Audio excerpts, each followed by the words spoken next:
بسم اللہ الرحمن الرحیم. السلام علیکم ورحمۃ اللہ. میرا نام ڈاکٹر فیصل عزیز ہے. آج ہم شفا فار یو کے پلیٹ فارم سے ایک نہایت ہی اہم موضوع پہ گفتگو کرنے جا رہے ہیں، اور اس گفتگو پر بات کرنے کے لیے ہمارے ساتھ موجود ہیں clinical psychologist doctor Samra فرامرز. Thank you madam, آپ نے ہمیں جوائن کیا. آج ہمارا موضوع ہے ڈپریشن. تو میڈم، یہ ڈپریشن کیا ہوتا ہے اور اس کی علامات کیا ہوتی ہیں؟ ڈپریشن مزاج کی ایسی تبدیلی ہے جس سے روزمرہ کی زندگی متاثر ہوتی ہے. ڈپریشن کی کافی ساری علامات ہیں. ڈپریشن میں بہت زیادہ اداسی، انسان بہت زیادہ سیڈنس فیل کرتا ہے. کوئی وجہ، کوئی ریزن نہیں ہوتی، اس کے باوجود سیڈنس فیل کرتا ہے. بلا وجہ رونے کا دل کرتا ہے. کوئی آپ کے پاس آئے اور آپ سے وجہ جاننے کی کوشش کرتا ہے کہ ایسا کیا ہے جس کی وجہ سے آپ کو رونے کا دل کرے، آپ کیوں رونا چاہ رہے ہیں، تو اس کے پاس اس بات کا جواب نہیں ہوتا، کیونکہ ڈپریشن کے پیشنٹ کے پاس کوئی ریزن نہیں ہوتی رونے کے لیے. وہ کسی ٹائم پہ بھی کسی بات پہ بھی رو سکتے ہیں. اس کے علاوہ ان میں کیا ہوتا ہے کہ بہت زیادہ نا امیدی ہوتی ہے، لیک آف موٹیویشن ہوتا ہے. جو روزمرہ کی ایکٹیویٹیز ہوتی ہیں اس میں پارٹیسپیٹ کرنے کا بالکل دل نہیں کرتا. ایک موٹیویشن ختم ہو جاتی ہے، لیک آف انرجی ہوتی ہے.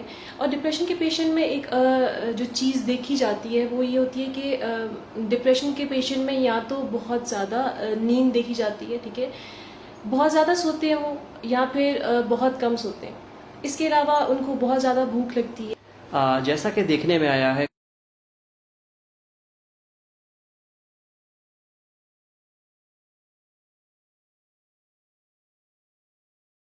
ڈپریشن زیادہ ہوتا ہے. ڈپریشن دیکھا جائے تو تقریباً سارے شعبوں میں بہت زیادہ ڈپریشن ہے. لیکن ایک امریکن ریسرچ ہوئی ہے، 2018 میں ریسرچ ہوئی امریکن.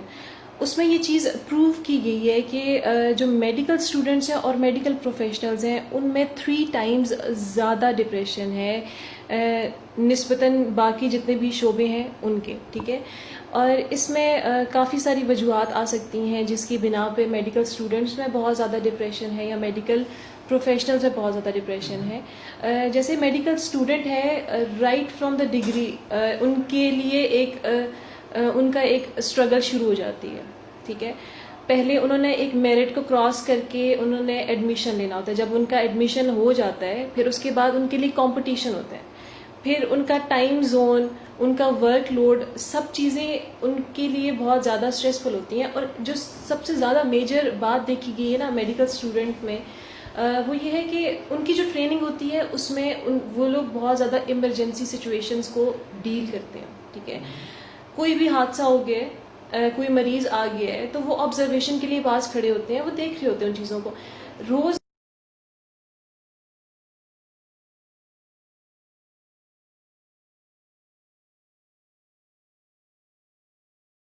ہوتے ہیں باقیوں کی نسبت. اس میں کیا ہوتا ہے کہ وہ ایک انسانی جان کو آبزرو کر رہے ہوتے ہیں، دیکھ رہے ہوتے ہیں سامنے ایک انسانی جان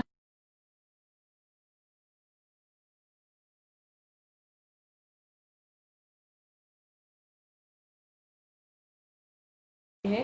اور امریکن ریسرچ کے اکارڈنگ جتنے بھی میڈیکل پروفیشنلز ہیں نا ان میں زیادہ ڈپریشن ہے. جو باقی جتنے بھی شعبے ہیں ان میں ڈپریشن ہے، ایسا نہیں کہا جا سکتا کہ ان میں ڈپریشن نہیں ہے. ان میں ڈپریشن موجود ہے لیکن اس کی سیویرٹی اتنی زیادہ نہیں ہے جتنی سیویرٹی میڈیکل پروفیشنلز اور میڈیکل اسٹوڈنٹس میں.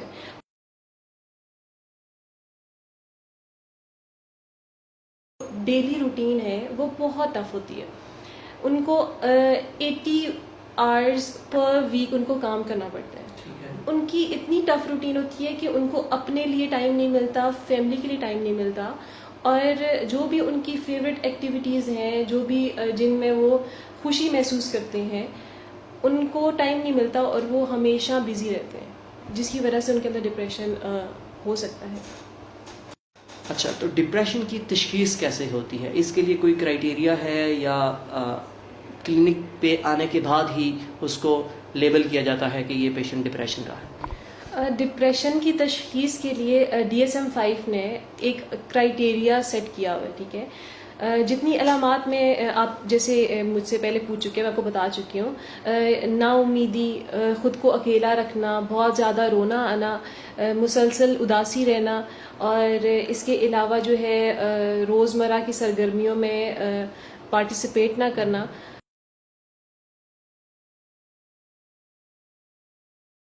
ہیں انسانی بیہیویئر میں، تو آپ کیا کر سکتے ہیں؟ کہا جا سکتا ہے کہ اس کو ڈپریشن ہے۔ پھر ڈپریشن کو ڈائگنوز کرنے کے لیے یا اس کی تشخیص کے لیے کیا کیا جاتا ہے؟ ڈفرینٹ قسم کے سائیکولوجیکل انسٹرومنٹس ہوتے ہیں جن کو پیشنٹ پہ اپلائی کیا جاتا ہے، ڈفرینٹ قسم کے سوالات ہوتے ہیں جو پیشنٹ سے پوچھے جاتے ہیں،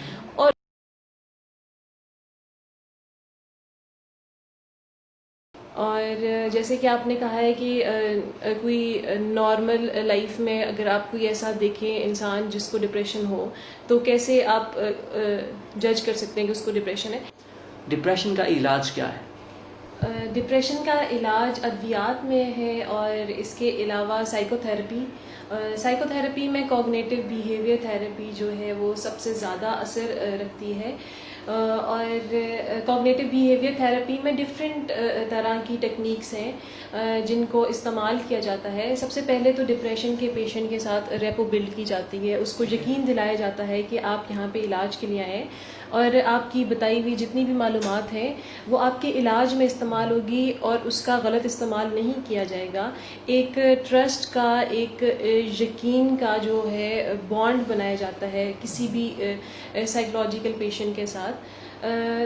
سی بی ٹی میں جو ہے سی بی ٹی یعنی کہ کوگنیٹو بیہیویئر تھراپی، اس میں ایسا ہے کہ سب سے اہم چیز جو ہے ڈپریشن کے پیشنٹ سے جو ہم لوگ کراتے ہیں وہ ہے ڈیپ بریتھنگ، جس کو لمبے گہرے سانس کی مشق کہا جاتا ہے۔ ڈیپ بریتھنگ سکھائی جاتی ہے ڈپریشن کے پیشنٹ کو، اور تاکہ جب بھی وہ خود کو بہت زیادہ دباؤ میں محسوس کرے تو وہ اس مشق کو اکیلے بیٹھ کر سکتا ہے، اور اپنے جو اس دباؤ کو ہے وہ کم کر سکتا ہے۔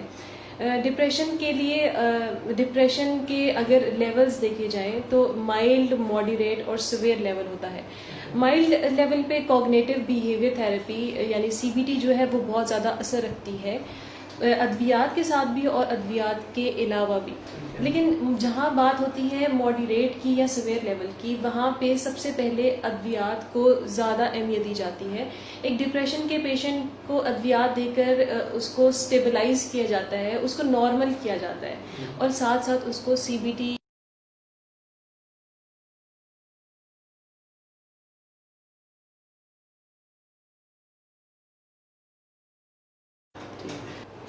ڈپریشن کا جو مریض ہوتا ہے عموماً دیکھنے میں آتا ہے وہ اپنے آپ کو ایک کمرے میں بند کر لیتا ہے، تو ایک عام انسان یا اس کے دوست یا اس کے گھر والے اس کی کیسے مدد کر سکتے ہیں؟ اگر کوئی ہمیں اپنے معاشرے میں یا اپنے فرینڈز میں یا فیملی میں کوئی بھی اس طرح کا انسان نظر آئے جس میں یہ علامات موجود ہو، ٹھیک ہے، اور ہمیں لگ رہا ہو کہ وہ ڈپریشن کی طرف جا رہے ہیں، اس کو ڈپریشن ہے، تو ہمیں ایسے موقع میں اس کی گھر والوں کو، ٹھیک ہے، یا پھر اس کے دوستوں کو، یا پھر جو بھی اس کا کیئر گیور ہوگا اس کو انفارم کرنا چاہیے کہ یہ علامات اس میں موجود ہیں، اس طرح سے اس نے خود کو اکیلا کر لیا ہے، یہ مسلسل اداس رہتا ہے، اس میں بہت زیادہ نا امیدی ہے، تو بہتر ہے آپ کسی میڈیکل پروفیشنل سے جو ہے رابطہ کر لیں۔ تو اس کا دوسرا طریقہ یہ ہے کہ ڈپریشن کے پیشنٹ کے پاس جا کے اگر آپ کو لگ رہا ہے کہ اس کے اندر یہ علامات موجود ہیں تو اس کے ساتھ بیٹھ کے آپ اس کو سنیں، اس سے بات کریں، اسے کنونس کریں، اس کو اس چیز کے لیے منائیں کہ وہ آپ سے اپنی جتنے بھی مسئلے ہیں وہ شیئر کریں، اور جب وہ آپ سے اپنی باتیں شیئر کر رہا ہو تو ہمیشہ ایک بات کا خیال رکھیں کہ آپ نے ڈپریشن کے پیشنٹ کو یا کوئی بھی سائیکولوجیکل پیشنٹ ہے اس کو آپ نے سجیشنز یا مشورے نہیں دینے۔ اگر وہ آپ کو کوئی اپنا مسئلہ بتا رہا ہے تو آپ اس کو سجیشنز دینا شروع کر دیں کہ ایسے نہیں، ایسے کر دو۔ ڈپریشن کے پیشنٹ کو ہمیشہ آپ سنیں، آپ ان کو یقین دلائیں کہ کوئی موجود ہے، کوئی ان کی بات کو سن رہا ہے۔ تو اس کا یہی طریقہ ہے کہ آپ عموماً یہ ہوتا ہے کہ جب کسی کا موڈ خراب ہوتا ہے یا ہم دیکھتے ہیں کہ یہ اس تکلیف سے گزر رہا ہے تو ہم بھی کہتے ہیں یار کہ چھوڑ دو اس کو اپنے حال پہ، بات نہیں کر رہا، اچھے سے بات نہیں کر رہا، سن نہیں رہا، تو پھر ایسے میں مطلب ہم کیسے اس کو کنونس کر سکتے ہیں؟ ہمارے معاشرے کا جو سب سے بڑا المیہ ہے وہ یہ ہے کہ اگر ہمیں کوئی اداس نظر آتا ہے یا کوئی انسان مشکل میں نظر آتا ہے تو ہم اس کے پاس سے گزر جاتے ہیں، ٹھیک ہے، ہم اس کو وقت نہیں دیتے، اور ہم سب مل کے، ہم سارے دوست مل کے یا پورا خاندان مل کے ہم لوگ اس کو بالکل آئسولیٹ کر لیتے ہیں، ٹھیک ہے، اس کو الگ کر دیتے ہیں، اور ہم کہتے ہیں کہ یہ ہے ہی ایسا۔ ایسے موقع پہ پھر ہمیں اس کے پاس بیٹھنا چاہیے، ٹھیک ہے، اگر اس کا موڈ بہت زیادہ خراب ہے، کیونکہ ڈپریشن کے پیشنٹ آپ سے شیئر نہیں کرتے، وہ بات چیت نہیں کرتے کسی سے، کیونکہ ان کو یقین بھی نہیں ہوتا کسی پہ۔ آپ کوشش کریں، آپ ایک بار کوشش کریں، دوسری بار کوشش کریں، پھر کیا ہوگا کہ آپ اس کے گھر والوں کو انفارم کریں، آپ اس کے فرینڈس کو یا کوئی بھی کیئر گیور ہے اس کو آپ بتائیں کہ یہ علامات موجود ہیں، آپ ایسا کریں کہ کسی میڈیکل پروفیشنل سے رابطہ کریں اور پتہ لگائیں کہ اس سب کی وجوہات کیا ہیں۔ ڈپریشن اور خودکشی کا آپس میں کیا تعلق ہے؟ ڈپریشن اور خودکشی کا بہت گہرا تعلق ہے۔ ڈپریشن میں اگر دیکھا جائے بایولوجیکل اسٹرکچر دیکھا جائے، اس میں کیا ہوتا ہے کہ ایک نیورو ٹرانسمیٹر ہوتا ہے جس کو کہتے ہیں سیروٹونن، ٹھیک ہے، وہ نیورو ٹرانسمیٹر کا جو لیول ہے وہ انسانی باڈی میں کم ہو جاتا ہے۔ جب وہ نیورو ٹرانسمیٹر کا لیول کم ہو جاتا ہے تو انسان ڈپریشن کی طرف چلا جاتا ہے۔ جب خودکشی کرنے لگتے ہیں تو آپ کے خیال سے ڈپریشن کے پیشنٹ کا موڈ کس قسم کا ہوگا؟ آپ کو کیا لگتا ہے کہ اگر کوئی خودکشی کرنا چاہ رہا ہے یا کر رہا ہے تو اس وقت اس کا موڈ کیسا ہوگا؟ میرے خیال میں تو ڈپریسو ہوگا، وہ تو ڈپریسو، نا امید ہوگا ہر بات سے۔ بالکل، تو نا امیدی یا ڈپریسو جو بھی اس کا موڈ ہوگا وہ اس کے سیروٹونن لیول کی وجہ سے ہوگا۔ اور ڈپریشن کے پیشنٹ کے اندر ایک چیز ہوتی ہے نا امیدی، اس کو لگتا ہے کہ اب کوئی راستہ نہیں، یہ ایک جتنے بھی سلوشنز تھے وہ ختم ہو گئے، میری زندگی کی کوئی اہمیت نہیں، میری کوئی اہمیت نہیں ہے۔ تو وہ کیا کرتا ہے، وہ کہتا ہے کہ مجھے کوئی ایسا سلوشن ملے جس سے مجھے ریلیف، مجھے آرام مل جائے، میں ان سارے مسئلوں سے نکل جاؤں۔